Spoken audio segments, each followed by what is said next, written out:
While last week, both the UK and the US launched strikes against the Houthi targets in Houthi-controlled areas of Yemen, the UK warned Houthis that they were going to launch the most powerful strike on Houthi rebels.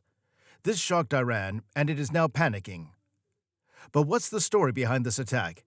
And how is the world reacting to this war amongst the Israel-Palestine war? Let's find out. As the battle in Gaza continued, the pro-Iranian Houthis began destroying commerce ships that were traveling in the Red Sea. But why exactly? Well, these ships were traveling to Israel via the Red Sea for business and commerce purposes. After the Houthis' attack in the Red Sea, it stopped all transit in the Suez Canal, which connects the Mediterranean to the Red Sea. Moreover, it's also the shortest pathway from Europe to Asia, which caused a lot of businesses to be halted. Moreover, the Suez Canal is also responsible for a whopping 12% of the total global trade, which is affecting business from all over the world. At this point, most maritime companies have already chosen to stop all operations in the Red Sea and are thinking about changing the pathways. However, even if they change these pathways, it would cause other problems, like soaring costs and time commitment issues. All of this conflict has caused problems between the US and UK versus Yemen and the pro-Iranian Houthi rebels. Just a couple of days ago, there were 3 anti-ship ballistic missiles fired by Houthi terrorists in Yemen right in the Red Sea, which sparked even more controversy. To counter this, the US and the UK Navy successfully repulsed the attack, but it was nearly not enough for the US military. As said by them, it's the 27th attack on international vessels, which is strictly prohibited, and all of these attacks happened after November 19, 2023. Ever since the story has been developing, the US and UK have launched F-35s and F-16s, both of which have been successful in destroying hundreds of Houthi structures, observation towers, missile launch pads, and a lot more.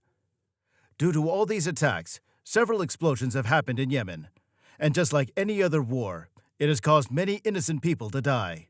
Moreover, we have also heard that the main villain behind this mini-war is Iran, as hundreds of Iranian-made weapons were found in the storage, but they were ultimately destroyed after the barrages of attacks were done by the UK and the US. But at this point, the report cannot be confirmed. However, being that the Houthi attack was supported by Iran, we know that they're somewhat linked to Iran, which is why the UK warned to launch the biggest and most intimidating set of airstrikes on Houthi rebels. This made even Iran panic. The commander of the U.S. Air Force Central Command has already stated that the U.S. and the anti-terrorist forces have hit over 60 targets with over 100 precision-guided ammunition. And all of these attacks happened at 16 Iranian-backed Houthi insurgent points.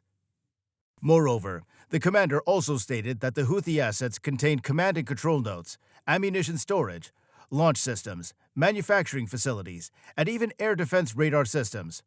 Right after the first attack, the U.S. military launched another one which destroyed 12 additional bases with fighter planes and even Tomahawk missiles. And if we talk about the actual targets, more than a dozen Houthi targets were hit following the barrages of missiles sent by the two countries. The main goal was to weaken the Houthis' continued attacks on U.S. Navy ships in the Red Sea. According to various officials, many warships and even submarines have been used to fight against Houthis in Yemen with a similar goal of weakening their hold and attacks on the Red Sea. Alongside all of these attacks, the U.S. also sent 18 fixed-wing aircraft, including the F-22s, which is one of the deadliest aircraft of all time. Now we are moving to the UK, who launched 4 Typhoon jets that departed from RAF Akrotiri, one of the senior UK air bases in Cyprus.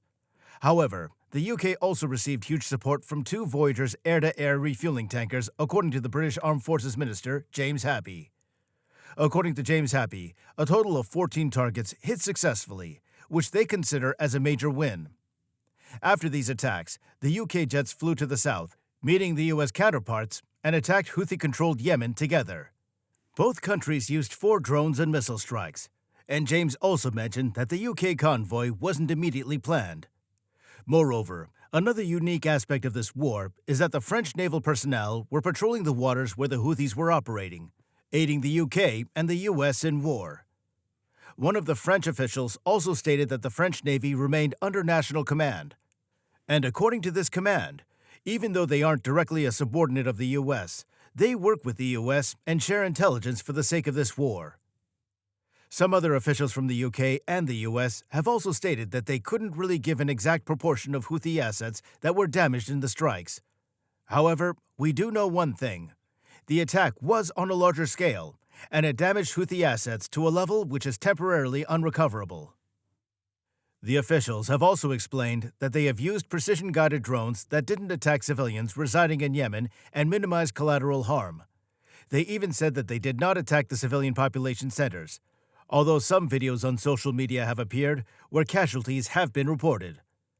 And according to the same U.S. official, they focused on high-precision targets with high-precision weapons in very specific locations to stop Houthis from their operations in the Red Sea. However, this strike has caused a lot of ruckus in the international community, especially in the Middle East, which has largely criticized the attack as it led to the killing of 5 people and injuring 6 others. This claim was made by Yahya Saree, who also said that these airstrikes would not have any effect on the Houthi attacks on the ships.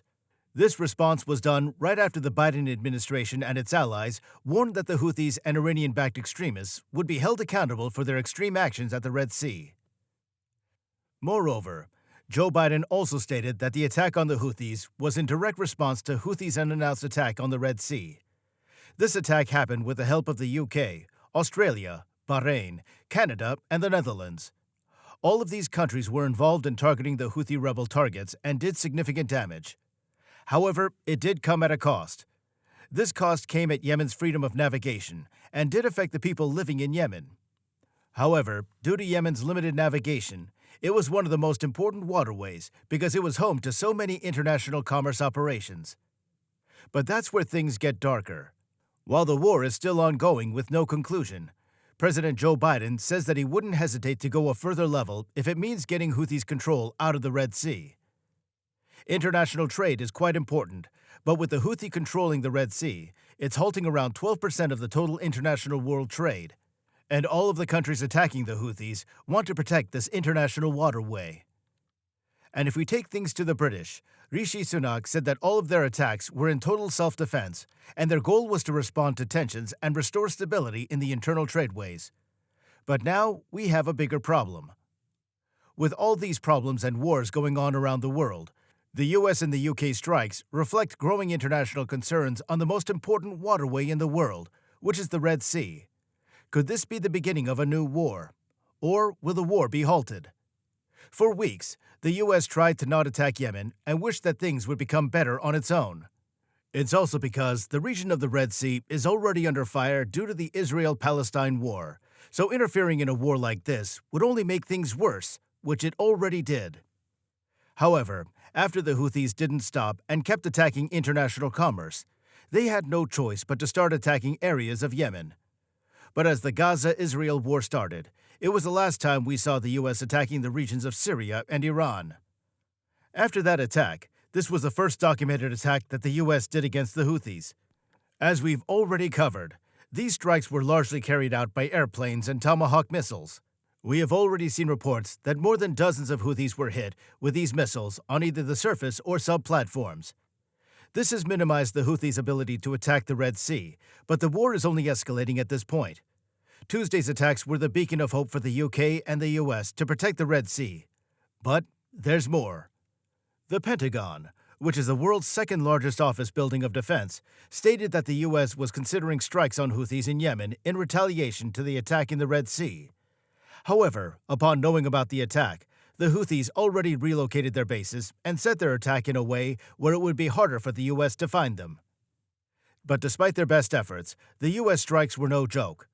With their advanced intelligence and a very unique yet aggressive approach to this war, the U.S. added significant damage to them and made them lose thousands of Iranian-made weapons, which has already reduced Houthis' firepower drastically. But there's a story that everyone has been missing, and it starts right from Iran. In preparation for this Middle Eastern conflict, Biden has looked over all of the details, and according to him, this attack was necessary. But it seems that it could be Iran behind all of this madness, since Iran seems to want the Middle Eastern conflict to happen in the first place. And the US, UK, and Europe. Not a lot of these countries want to be part of a broader battle, which could result in the next world war. However, according to the White House, the Houthis' attack on the Red Sea is totally unacceptable. which is a direct attack on the world's greatest shipping corporation, stopping the sales across the whole African continent. Pat Ryder, a Pentagon official, says that Iran has a role to play in stopping the attack of the Houthis on the Red Sea. But Iran has already made a statement against the U.S., saying that we want America and Britain to stop the war against Yemen immediately. This statement was made by the Iranian Foreign Minister Hussein Amir Abdollahian, and he also said that the U.S. and Israel should stop the war against Israel. His final warning was that Houthis would block Israeli ships or ships that were going for Israeli ports. The conflict between these countries is not stopping for now. Britain's Foreign Minister David Cameron also accused Iran of being a malign actor in the region. It seems like Iran panicked after the UK warned to launch the largest airstrike on Houthi rebels, as it would also cause bigger casualties. The world right now is experiencing a plethora of complexities, but as long as the US and UK are together, it seems like they're going to keep attacking the Houthi rebels and restore peace in the Red Sea region. But what do you think about this issue? Comment down below and subscribe for the latest update about this conflict.